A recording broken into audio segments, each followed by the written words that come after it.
Hello viewers, আসসালামু আলাইকুম। কেমন আছেন সবাই? আশা করি সকলেই ভালো আছেন। আমিও ভালো আছি আপনাদের দোয়ায়।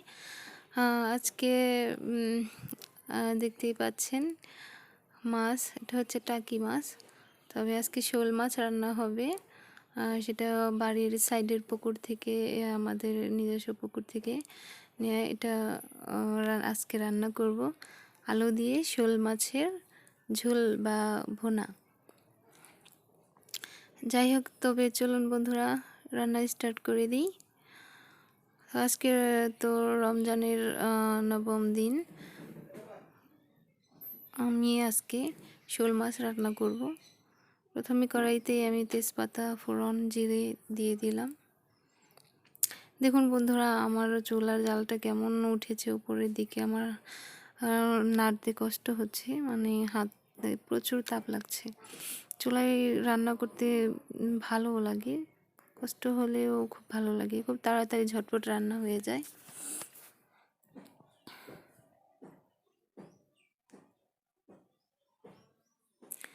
তো আজকে এই শোল মাছটা খুবই মোটামুটি বড় ছিল। আপনারা তো দেখলেন পিসগুলো কত বড় বড়, খেতেও খুব ভালো লাগবে। আমি মশলাপাতি সব কিছু দিয়ে সেখানে শোল মাছটা দিয়ে দিলাম। শোল মাছটা আমি কোনো রকম ভাজিনি, ভাবে কষিয়ে রান্না করব। পেঁয়াজ, মরিচ এবং আদা, রসুন, জিরে বাটা আর তেজপাতা দিয়ে ফোড়ন দিয়ে আমি এখন মাছগুলো একসাথে কষিয়ে নিচ্ছি। দেখুন বন্ধুরা, আমার আর চুলার আগুনটা কিভাবে জ্বলছে।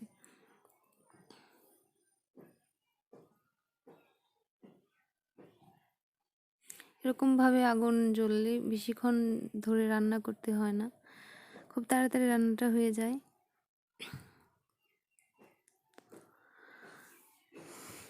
বন্ধুরা, আমাদের বাসায় গ্যাস সিলিন্ডার, গ্যাসের চুলা আছে। আমি সেখানে রান্না করি না, আপনাদের দেখাই না, কারণ আমার ওখানে রান্না করতে ভালো লাগে না।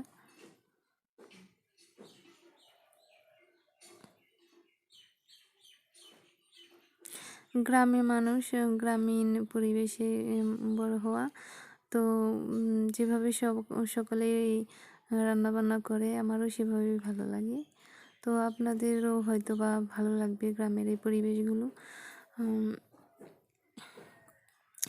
গ্রামীণ রান্নাবান্না কেমন হয় এগুলো অনেকেরই ভালো লাগে, পছন্দ হয়। তো আমি আমার নিজের স্টাইল, আমি যেভাবেই রান্না করি, যেভাবে থাকি, সেভাবেই আপনাদের দেখানোর চেষ্টা করি। বন্ধুরা, ভালো লাগলে আমার ভিডিওটিতে একটু like, comments and share, subscribe করে আমার পাশে থাকবেন। আর আমার জন্য দোয়া করবেন। ধন্যবাদ সবাইকে। দেখুন বন্ধুরা, আমার তরকারিটা প্রায় হয়ে এসেছে। কি সুন্দর একটা কালার আর সেন্ট, দেখতেই পাচ্ছেন কি সুন্দর একটা কালার চলে এসেছে, লাল টকটকে একদম। আমরা যেহেতু ঝালটা একটু বেশিই খাই, এজন্য এরকম লালচে করে নিয়েছি, ভেজে করে নিয়েছি রান্না করে।